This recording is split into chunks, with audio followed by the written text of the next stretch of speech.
दोस्तों, जिस तरीके से आप लोग देख रहे होंगे हालिया समय में किस तरीके से एक्स्ट्रा मैरिटल अफेयर की जो घटनाएं हैं समाज में वो बढ़ी हैं और उनकी वजह से विभिन्न अप्रिय घटनाएं भी हुई हैं।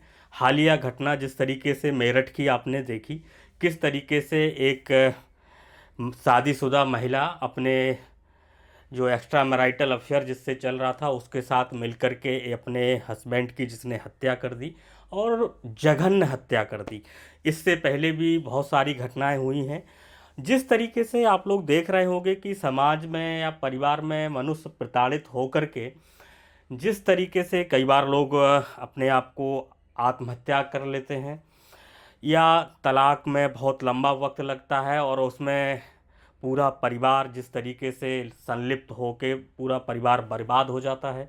इस तरीके की घटनाओं से समाज में अब ये चर्चा आम हो गई है कि भारत का जो इंस्टीट्यूशनल मैरिज है, जो संस्थागत रूप से जो विवाह की जो परंपरा है वो पूरी तरीके से टूट चुकी है। इस तरीके की बातें लोग समाज में करने लग गए हैं और जिस तरीके से परिवारों में अब शादी को लेकर के एक डर का माहौल हो गया है।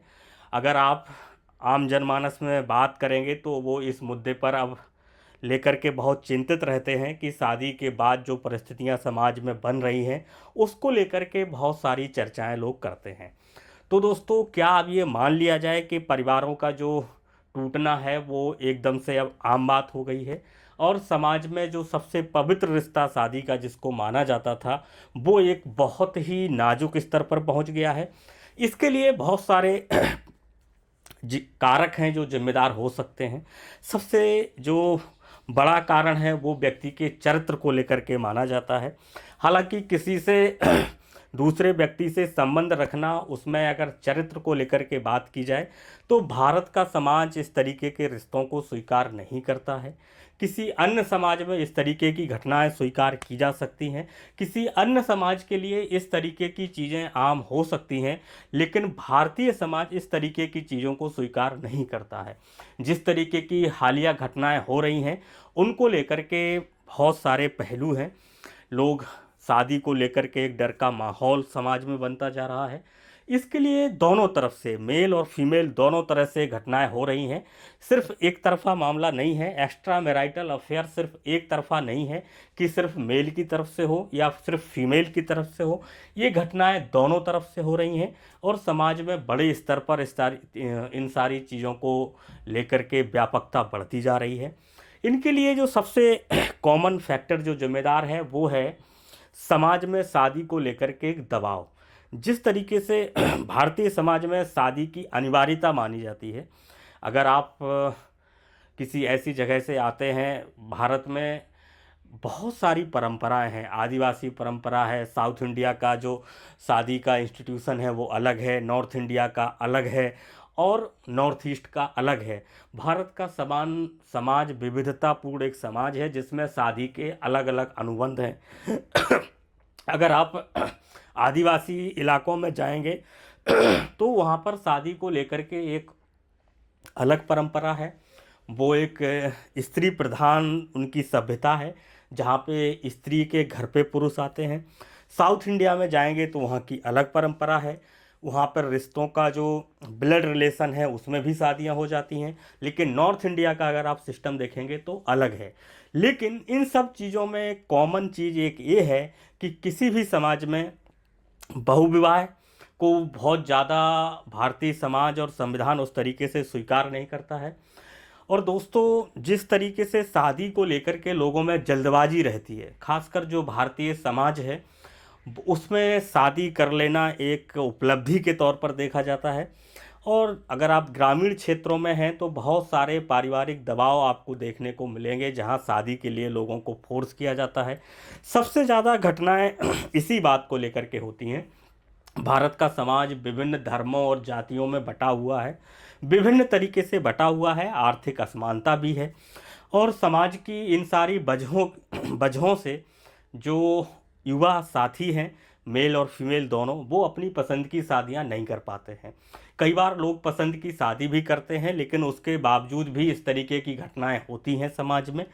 उसके अलग कारण हैं अगर लव मैरिज में इस तरीके की घटनाएं होती हैं तो उसके अलग कारण हैं, अरेंज मैरिज में होती हैं तो उसके अलग कारण हैं। दोस्तों, लव मैरिज में इस तरीके की घटनाओं को समझ पाना बड़ा मुश्किल होता है, क्योंकि आप अपने पसंद से शादी कर रहे हैं, उसके बाद अगर इस तरीके की घटनाएं होती हैं तो समझना बड़ा मुश्किल होता है। लेकिन अगर हम इसको समझें तो जब अगर प्रेम विवाह के बावजूद अगर इस तरीके की घटनाएं होती हैं तो उसका एक सबसे बड़ा कारण माना जाता है कि जल्दबाजी। अगर आप जिस रिश्ते को लेकर के पूरे जीवन भर आप चलने वाले हैं, अगर उसको लेकर के आप जल्दबाजी करेंगे तो ज़रूर ही आपको इसी तरीके के परिणाम देखने को मिलेंगे। इस तरीके के संबंधों में आप जब भी कोई निर्णय लें तो थोड़ा सा सब्र करें, धैर्य करें, पूरा समय लें और अच्छे से सोचें कि क्या आपका ये निर्णय सही होगा।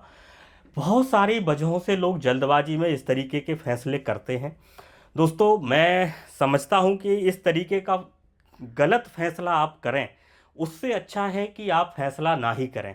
आपको चाहे कितना भी लंबा वक्त लगे, लेकिन आप इंतज़ार कीजिए। आप गलत फैसला लेने से अच्छा है कि आप कोई भी फैसला ना लें।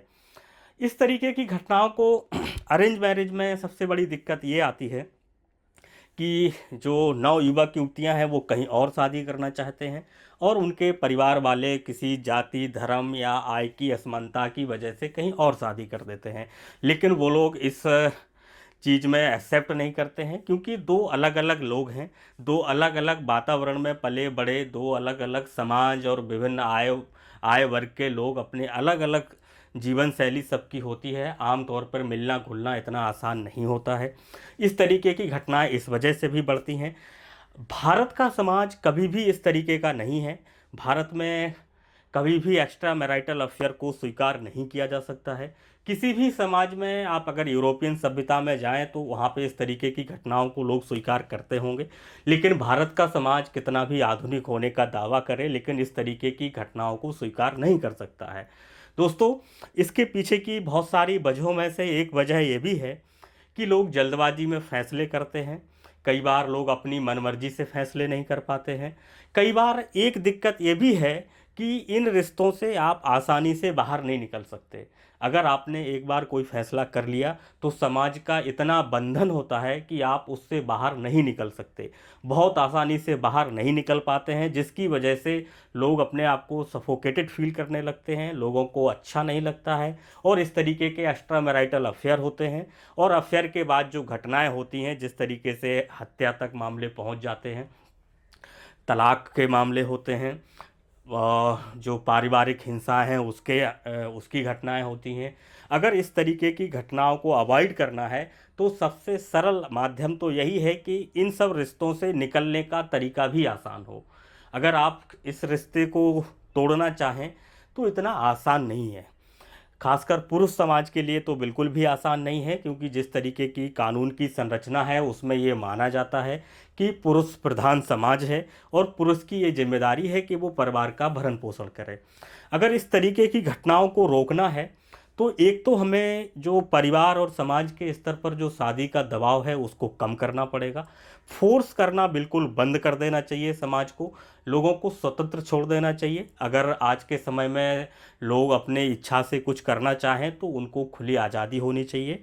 दूसरी बात, अगर किसी भी तरीके से लोग अपना फैसला पलटना चाहें तो पलटना भी आसान होना चाहिए। जिस तरीके की कानूनी पेचीदगियाँ भारतीय संविधान, भारतीय कानून में हैं, उसको लेकर के भी सुलभ करना चाहिए। जो मीडिएटर की परंपरा है उसको हमको बढ़ाना चाहिए। लीगैलिटी में ना जाकर के हमको उसको आम जनमानस तक पहुंचाने के लिए एक सुलभ भाषा होनी चाहिए और बहुत ही आसान होना चाहिए। तभी इस तरीके की घटनाओं को रोका जा सकता है। दोस्तों, आप किसी रिश्ते में अगर गलत वजह से अपने परिवार या समाज के दबाव की वजह से आ गए हैं तो आपको बाहर निकलने का हक है, लेकिन इसका मतलब ये नहीं है कि आप हिंसा करें। हिंसा किसी भी रूप में कोई भी करे वो स्वीकार नहीं की जा सकती है।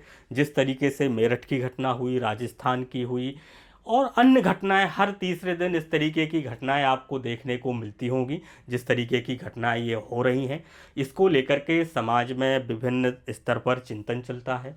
समाज के बहुत सारे लोग इस पर काम करते हैं और आप इस बारे में क्या सोचते हैं, आप बताइएगा।